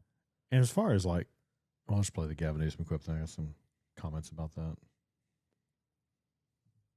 I can't wait for Gavin Newsom to go on Bad Friends. Joe Rogan's the Facebook of podcasting. I want to see I'm distancing myself from the Rogan Sphere tour. If he has a big audience but he doesn't have big enough confidence, I didn't go there, to have me on. Well, you've called him a chicken. I thought that was corny. Unwillingness for a guy like that to even have the common courtesy to attack someone and not have the decency to say, you know what, why don't you have a chance to come on? These guys, they all have something in common. It's one way. They attack, they belittle, they demean, they take things out of context. No time that you should be spending on these kind of conflicts. It's like pointless. It's wasted energy. And so often we just sit back and go, I really would love to go on. Oh, if Kamala Harris just went on Joe Rogan, she would have won. It's so much deeper than that. For years and years, he's been attacking me, and it's one way, and he won't have me on. He's consistently not having me on. By the way, I'm moving on. I have no interest. This guy. Well, and the other problem is with Gavin Newsom is you'd literally, I saw somewhere they were like fact checking the show as it was being not the podcaster, like the host of the show, but like a person was going through and fact checking every little thing that he said, and it was like 90% incorrect. Now, again, I don't know the background of that particular person, but it was like, why would he have you on? You're just going to lie to him. Right. And like, it's not, Joe Rogan doesn't have to have on anybody who wants to come on. Joe Rogan has his own podcast. I don't know if he's just set some things up where he can't have Gavin on or doesn't want Gavin Newsom on, but Stephen A. Smith doesn't like Gavin Newsom either. And Stephen A. Smith is definitely not Joe Rogan. I'm not down with Gavin Newsom because my issue with Gavin Newsom is like, listen, you look great in those blue suits. You're very articulate, very smart, very quick-witted. I love how you've been trolling Trump because I thought that was necessary, in order to compete with Trump. But I can't ignore the fact that you're number one in unemployment, number one in homelessness and poverty and all of this other stuff, and the price of the affordability issues in California. I can't ignore all of that. I can't ignore the fact that there's no way I can see you winning an election with some of the things that have been happening in the state of California. Yeah. I have nothing to add to that. And I think he's on a roll, by the way, yeah, Stephen A. He is. And I don't know if it'll turn out to be true. Like we said earlier that we thought Gavin Newsom came out too early. As far as jumping in to try to be the leader of the Democrat Party. He's not. I don't know that he'll get there. But I feel like he's got a shot. I'm going to say don't sleep on Gavin Newsom either, even though Stephen A. is not a fan. But honestly, Stephen A. maybe put himself in a primary with Gavin Newsom. Right. So, yeah. There's some thoughts behind the reason he just said all that as well. But my thing is you're going at still the largest podcast of all podcasts at the moment. That could change between now and 28. Yeah. Doesn't appear to be, but it just seems like Rogan didn't really want what it became, and he said that multiple times. I mean, heck, he has a podcast where him and his buddies just drink the whole time, and it's called Save the World or whatever. Yeah. Save the Parks. Save the Parks. And they don't even they only put it on Spotify because YouTube would demonetize the page. Yeah. Because of it. So it's like, come on now. You're missing the point. You're missing the point. And it will be obviously she is going on some podcast. I mean, that Diary of a CEO is a big podcast. But you can still see the jump cuts in the editing. Yeah. Yeah, I mean, you can still see it. You can't hear it as well. But like when you're watching the videos, you can definitely tell there's jump cuts. Yeah. It's not going to get better. I think she's going to try to run again. I thought for sure she was done. No, I'm putting it out there. That primary today, may be him. November 2nd, 2025, that she'll run again in the Democratic primary. That primary could very well be Gavin Newsom, Kamala Harris, and Stephen A. Smith. And he will mop the floor with all of them. Yeah, he will. You're talking about Stephen A? Bill Maher thinks it should be. And this is a long clip. We should put it up on the socials, but it's like a 7-minute clip, and it's all so good. It's Bill Maher, and I couldn't find a way to clip it so we could show. I didn't want to show 7 minutes on the pod, right? Right. But it's him saying that people have asked him, if Stephen A. Smith doesn't run, why don't you? And he's like, well, first of all, and he makes some jokes because he's Bill Maher and he's a stand-up comedian with a show. But then he points out, he's like, what the Democrat Party needs is their own Trump, which they have, and his name is John Fetterman. Right. And so it's a great, we could put it up on the socials. I should have sent it to you already, but it's a good 6 or 7 minute clip on just talking Fetterman about that. has got some great one-liners coming out right now. But Fetterman can't win a primary. Yeah. And that's kind of the problem with our political system, right? It's that the guy that wins the primary isn't always the best one to win the general. I mean, always somebody's got to win, so somebody does, and it was never more clear than this last one with Trump against VP Harris. But, man. I just don't have I don't have time for Kamala Harris much anymore in my brain. I'm tired of seeing her face on my algorithm. Yeah. I know I'm going to have to watch Gavin Newsom over the next 3.5 years however long until the next election. It is interesting. It's always interesting when you have a 2-term president ending their second term. Right. Because you get primaries on both sides. Right. And that's always fun and interesting. And it's always 14 people on the debate stage the first time they have a debate. And, it's not really 14. I don't think it's ever been that high. But there's been 9 or 10 before of those podiums. Some might say 6 or 7. How the heck are you going to how the heck are you going to have a debate with 10 podiums up there? But they do it until you get down to the candidates. And people start dropping. But it is going to be interesting. Like, I think the Republicans have a good stable. I think the Democrats are starting to put theirs together, but I don't know. Like you look at the people, you look at a J.D. Vance, which we should have talked about, or we can talk about the next time, his Turning Point USA speech at Ole Miss, just phenomenal. Yeah. Well, and he's embracing the memes for Halloween. Did you see that? He went as himself as a meme. Yes. That was great. That was awesome. Great. So he gets the cultural thing. Yeah. And he can articulate a point. Yeah. And, man, like, you put him against that or Rubio, like, I mean, honestly, DeSantis is in their shadow. Yeah. And like a year ago, 2 years ago, you would have said definitely DeSantis is going to be a front runner, if not the front runner. But you see the way J.D. Vance has handled his first not quite a year in office. You see Rubio in Senate hearings and speaking about these conflicts around the world, and DeSantis is in their shadow. Yep. Well, 100%. Tulsi Gabbard is doing a great job too. Like, she's kind of in the shadows as well, but she's still there. Like she was in the news this week. I just think either one of those guys could mop the floor with anybody. It would be an interesting debate to watch J.D. Vance and Stephen A. Smith go at it. Yeah. But I think, honestly, there were quite a few things they agree on. I think that's the problem. So I posted on Facebook this morning, and it was like a line in the sand. It was like, this is the center line, right? And you have like Trump, and then the MAGA's kind of behind him further. So it's like, it's kind of right here in the between. And then you have like Kamala Harris and AOC, and they're like way over here, and they're like, see how far right they are? But like, it's not, they're really not that far off of center right. Yeah. They're just a little bit over, but the left is so far away. Right. And that describes it perfectly. Yeah, I think the Republican Party under Trump is far away from the left, but it doesn't mean they're far away from center. Correct. I just got logged out of my notes sheet. I got to get logged back in. And then it's going to make me do this dadgum 2 verification thing. I do want to talk about, hold on, while I'm getting back there.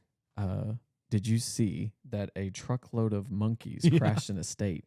If I said that out loud, and you didn't know which state it was, would you guess Mississippi? I would not have guessed Mississippi. I would not have guessed Mississippi. I would have guessed like Louisiana.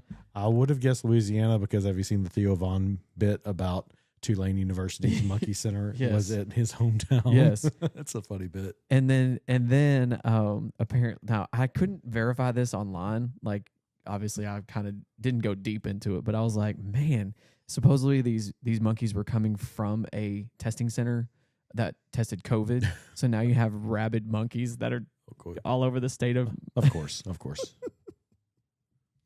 I saw a news story today. One of them got shot. Oh, they shot the monkey. Well, oh no, was there only one that was on the loose? I don't know. I think so. I think actually there's only one that they most of them caught, stayed pretty close. and a homeowner shot it because she feared for her life and her children's. So did you know that it is not illegal to own a monkey in the state of Texas? And now I do. They just have to be registered. They just have to be registered through the state. You can own one. You can also own a kangaroo as long as you have 5 acres of land. Okay. You want to know how I knew that? I had a No. student ask me one time. They're like, "Can I own a kangaroo?" I'm like, "You know what? I don't know the answer to that question. Let's look it up." And we looked it up. 5 acres and an 8-foot fence. That's it. The whole thing doesn't even have to be 8 feet. Just the entrance. I don't know. Because at the time we had 5 acres of land. I was like, hey, we could own a kangaroo. And this has been built. This next news story happened actually 2 years ago, but the case has gone to trial. It's the teacher Abby Werner, who was shot by her 6-year-old student. She was shot in the hand and the chest. And this is the case is now gone to court for civil court. She is suing the district, the assistant principal, and one other member of the school district. Can't remember off the top of my head who it was, but the one that has been named as the AP, as the assistant principal. So what they're doing in this court case is she actually took the stand on Friday and had to recount the whole thing. A couple of talking points that I kind of got from this. This is obviously very close to my heart because I am a school teacher. My wife is a school teacher. And a lot of people that are in my circle are not paying attention to this court case at all. They didn't even know what was going on. And this is being streamed on Court TV. This case is. Where was it? It was in Massachusetts. Okay. No, Virginia. Okay. Sorry, it was in Virginia. And the thing that I'm finding interesting about this is, one, they pulled all of her text messages. So the defense got her text messages, and they went back like 3 years and how they were talking about how at one point she was texting with a friend and said, man, I really would like to go to hair school. And so they're using that as a character flaw. That's the first thing. And then when she's actually on the stand, and she was like, yeah, I also joked about selling feet pics and being a stripper. And the defense attorney was like, well, we didn't pull that. She was like, it was just a joke. Yeah. And so they're trying to pull out all the stops on attacking her character. But kind of the story behind this is that the AP had received multiple reports from teachers, from from the school counselor, who was in tears, by the way, on the stand. And then also from students.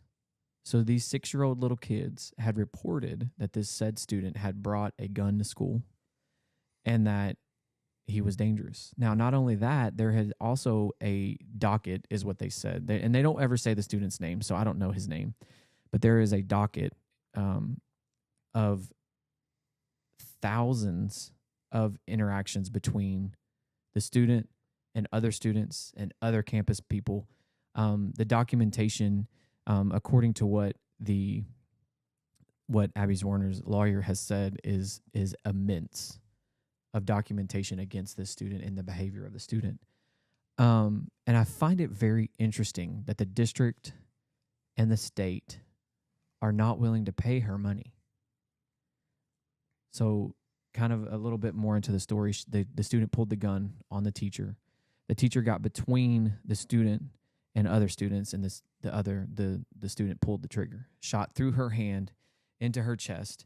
And here's what's crazy about all of this is they have the cameras from the EMT and the police, and they showed it on TV. Wow. And she's laying on the floor, and she's literally bleeding out on the floor. And I'm like, how do you defend this? How does a defense attorney defend not only the AP, but then also the school district for, I mean, basically she's lost everything. Mm-hmm. And so one of the things that I find interesting is that the reason behind the AP not going and handling the situation and removing the student and taking the gun from her backpack, from the child's backpack, was that she was doing state mandated retesting on that day. This is in an elementary school. Okay. There were 30 students retesting. If I worked at a school district where there had been a rumor of that and that was not handled immediately, I'm leaving. Yeah. I'm not, Yeah. I don't feel safe in this place. Right. I'm out. And I feel so bad. And there's just so many things that as I'm thinking about this, like think about the custodian that had to clean that up. Yeah. Think about the maintenance guy that had to go and get the bullet holes removed from the wall. Like, this thing affects so many people in that school district. It's like Uvalde a lot. I mean, obviously that is a way worse tragedy, and this tragedy is still a tragedy, but it, like, if you're comparing apples to apples, that's why they tore that building down. Right. Yeah. And I mean, now somebody has to have school in that same building where she was shot. Mm-hmm. And it boggles my mind that the district is fighting this. Yeah. Now she's asking for millions of dollars. I don't remember exact amount. It was quite a bit of money, which she should be paid. But you would think before it got to that point, it could have just been basically she gets paid out for the rest of her life and doesn't have to. Right. Yeah. She deserves every penny she's asking for. Yeah. And that was one of the things that, like, so she named the AP personally in addition to the school. Mm-hmm. And there's, I think I counted 6 people testifying in her favor of, like, yeah, we told said AP on this day and on this day. And like a couple of days before, the day before, the same student had smashed the teacher's phone. So she couldn't make a phone call to get help on a situation that was happening. And the student smashed her phone. And like, they had to restrain the child and then call 911. It's like, man, like, what are we doing? Like, I have never been at a campus that has been in a lockdown because of that situation. But it's like, it's terrifying. It's in the back of your mind. Nobody wants to talk about it, but it's there. Yeah. And so, like, that's why when schools say, hey, we're going to a clear bag, or, you know, we're going to have metal detectors, you know, that's why. Right. Because you have situations like this. That's crazy. So I just threw that on there because I thought, you know what? Even though we don't have a huge following, like, people need to know that this is going on. People need to know. In other news, talking about schools, the UIL, which is the University Interscholastic League. Yeah, my brain's not braining right now. About once a year, every time about this year, there's 2 things that happen. First, they go into executive session and they vote on certain things that they're going to change within the extracurricular parts of school districts. The hill they chose to go on this year was there's no varsity sports for foreign exchange students. So when I was talking to somebody about this, they're like, why foreign exchange students? I'm like, I don't know. So, like, you know, then it goes like, well, have you ever coached? I mean, I've been coaching for 15 years. Have you ever coached a foreign exchange student? Well, yeah. And it's about, I was trying to think in my head, I'm guessing it's somewhere around 10 foreign exchange students that have come to the school that I'm working at, have tried to join the athletic programs. And one of the 10 that I personally have coached, helped further or progress the team. Now, at the district that I worked with last year, we had one move in. They were a tennis player, really, really good, made it to the state finals, semifinals, and was a great success. But it's kind of interesting to me that that's the thing that they picked. I don't know. There seems to be a lot more. So if you're just a foreign exchange student from Slovenia and you love playing basketball, you just can't. You can. You just can't play varsity. Oh. You can play JV. So here's what's going to happen. Seems like, and I'm not putting words in people's mouths, it just seems like we're only going to let our Americans win the big championships. Well, it's kind of like interesting because it's usually tennis or golf. Okay, so usually more individual sports. More individual sports. It's very now. I've played against Like this kid. Like I Volleyball get they players. have the opportunity because they can play JV. But like, what if this kid's really good, and he's like, I want to come over and play American football because he's from a country that obviously just has soccer or something. Like, I can't name one that has come over and played American football. yeah. And I even like maybe somebody on the Twitch can answer this, but I don't think I've ever seen that. It's typically they come from Brazil, Spain, France. Sometimes So they come from like you get these people from those countries, and you can't let them play on your soccer team because they're probably better than your kids. 100%. Or up towards the top anyway. Yep. Like our soccer coach is not happy. I bet. He is not happy. But It's like, what are you going to do? They did add water polo, though, to the UIL sports. I like that. They tabled for the moment. This was the big one. that is an intense sport, by the way. Water polo? I bet you've watched it. Yes. I watched it in the Olympics, right? But it's the only time I think I've ever seen it. That is intense. Very intense. I would drown. There's two things that terrify me in life. One, drowning. The other, a bunch of men in Speedos. Clip that too. And it's both of those things happen in that. I would have a cramp in 30 seconds. Man, that is intense. Yeah, just staying above water be hard. And one that's a little bit closer to my heart, because I'm hoping that it does pass before my son gets up there, is boys volleyball. It was discussed. It wasn't tabled. It wasn't added. It was discussed. Also, the other thing that is in circles that I discuss with my coaching buddies is the shot clock in basketball. Oh, okay. And I think it needs to happen because then you get these games that are like 3-2, or 6-7. Sometimes that happens too because somebody just holds the ball the whole time. Sometimes. So yeah, that was kind of the that was interesting thing that was there. I don't know why they added water polo and it was only 2 divisions, so 6A and 5A. I mean, yeah, there's not a 2A school out there with a water polo team. That would be phenomenal to watch. They'd win a state championship. Yeah. But those are the things that the UIL had. That's in my world. Oh, also the UIL this week was, I don't know if you even know this, but every October, the last Friday of October, so this year it was October 31st, they do what's called the snapshot. Okay? The snapshot is when they count. This is a big deal. I'm telling you, it's a big deal. Okay. I bet our friend who is a school board member knows the answer to this question. All right. They do snapshot where they count all the kids in the high school, and then this is where they rank or they place the schools for the next 2 years for competition. Okay. But they do it every year? They do it every year, but they only count every other year. Okay. So you only change it every other year. Yeah. Okay. So the district that we both live in, not that I work in, but the district that we live in, it was a large number. Yeah. They're going to stay 6A. Yeah. Stay 6A. When our new high school opens year after next, I think we'll drop 5. I don't know, man. It's way up there. When they release the numbers in February, we'll talk about it more. That sounds like the government, doesn't it? We count them on October 31st, but we don't have the number till February. No. We have the numbers. We just don't know where it's going to align. But there's a reason why. Because then they have to look at those numbers and do like travel and like, okay, this make sure team, there's no foreign exchange students.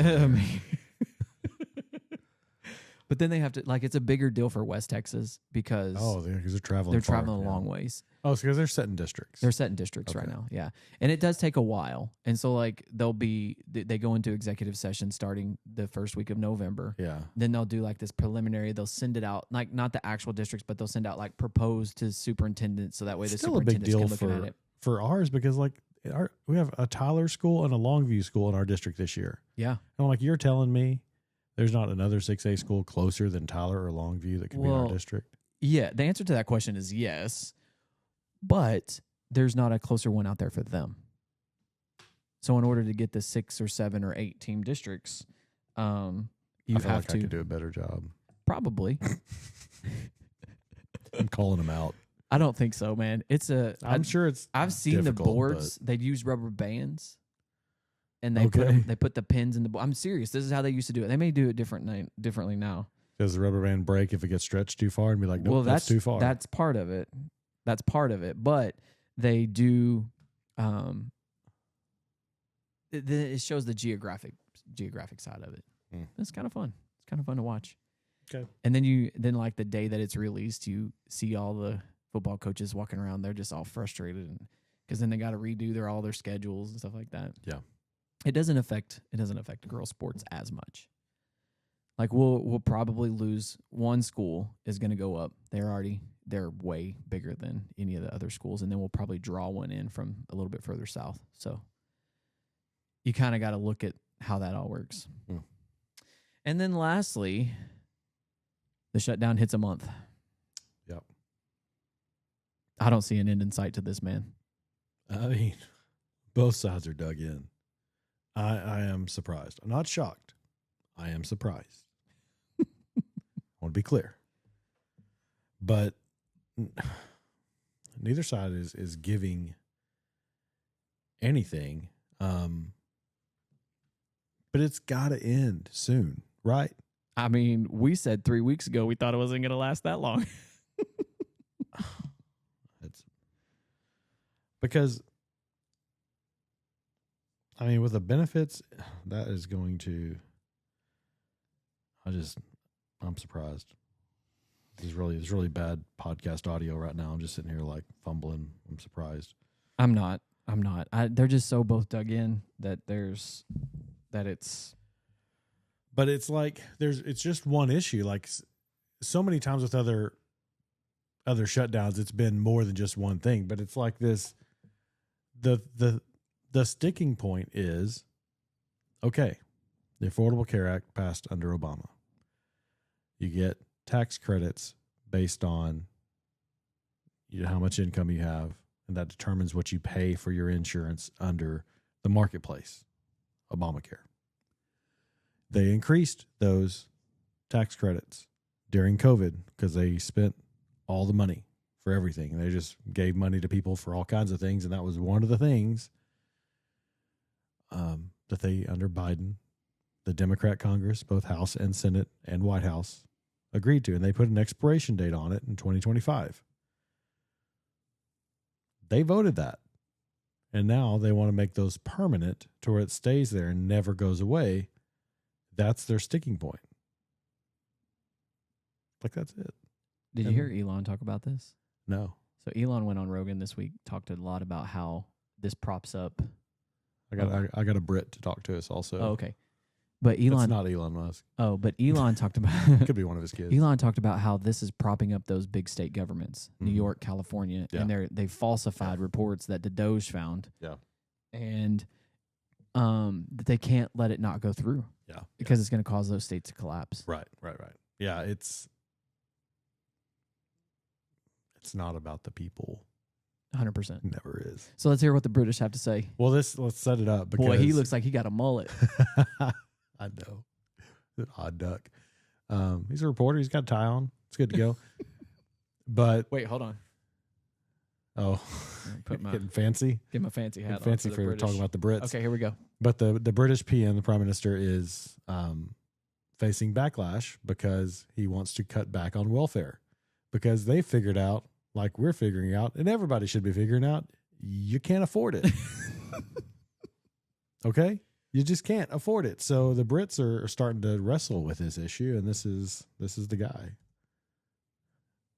But to disability benefits about to be crushed. The Prime Minister is planning welfare reforms, but a huge 108 of his own MPs are ready to rebel. They're demanding a U-turn on plans to make it harder for disabled people to claim personal independence payments, also known as PIP.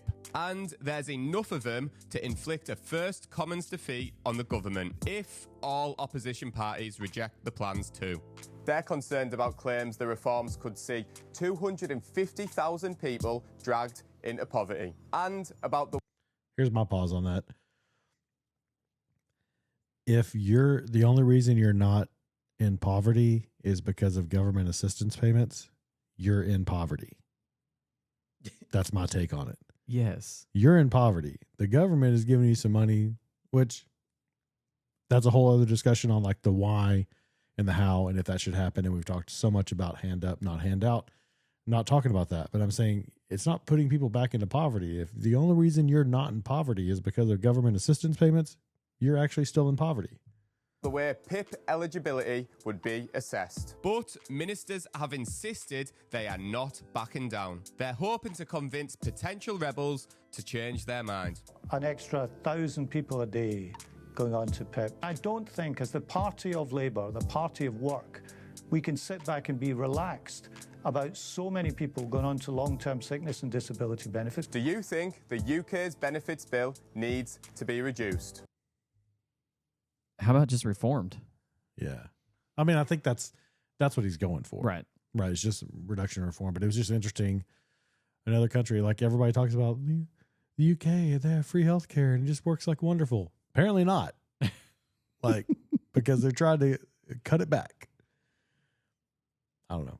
I don't see how to insight. I hope we say this every time. I hope the next time we record, it's over. Yeah. Trump got a lot of pushback on throwing his big lavish Halloween party when people are losing benefits the next day, SNAP benefits the next day on November 1st. He had a big Gatsby party at Mar-a-Lago. A lot of people didn't like that. I think whatever. I think people didn't like that are the people who don't like Trump, and the people who like Trump don't care, and then most of the people in the middle probably don't care either. I didn't even know it happened. Yeah. I saw he was in Florida, but I just assumed he was. Yeah, he had a big Halloween party. And they're like, he's partying it up. It was a Gatsby party, so it's like flappers and lavish and I need to watch that movie. Champagne glasses and all kinds of stuff. I bet they had cool hats on too. They just like that. And then the next day, people are losing their SNAP benefits. Some people cared about that. There's some people that are pushing back on still building the lavish ballroom whenever, but we know you don't like the ballroom. I don't like where it is. Any big plans this week? Not really. Do you like slow weeks in your house? Yes. And I'm starting to actually have them. I'm starting to be able to like come home and because with this new job and like just spend time with my family. Like I came home like that. So last Thursday night when we did our HEB date night, like normally in public accounting, you work a lot of hours and everybody, there's jobs where you work a lot of hours. So I'm not saying that's like the only one you do. Like coaches, teachers all work a lot of hours, but just about every night and every day of the week, I would work, get the kids from school, have dinner, and then I'd go back and work for a couple hours every single night. And I don't do that anymore. It's kind of nice. So, yeah, nothing real big plans for the week. We have a big day Tuesday, but it doesn't feel like it's November. It doesn't. You know, like this school year's gone by so fast. I know. It's like dadgum. We're going to get through this week, and then the week after that's the middle of November, and then we got a week, and then Thanksgiving, and then dadgum, man, the year's going to be over. But I got 3 weeks in Thanksgiving, 2 weeks Thanksgiving or Christmas, and then bam, New Year. Yeah. And then New Year. That's it. My week will consist of volleyball on Tuesday, and then it would depend on if we win or lose. Yeah. Cowboys play tomorrow night. Oh, I meant to tell you. Should beat the Cardinals. Hey, have you checked our fantasy football? You're beating me. I'm beating the brakes off of you. How bad is it? 152 to 139. That's not beating the brakes. I have Dak Prescott playing and somebody named T. McBride, and you're done. Well, Prescott should go off on the Cardinals, but we'll see. We'll see. I have an 89% chance of winning. You're at 11. Saying there's a chance. There is a chance. Have a great week. See you.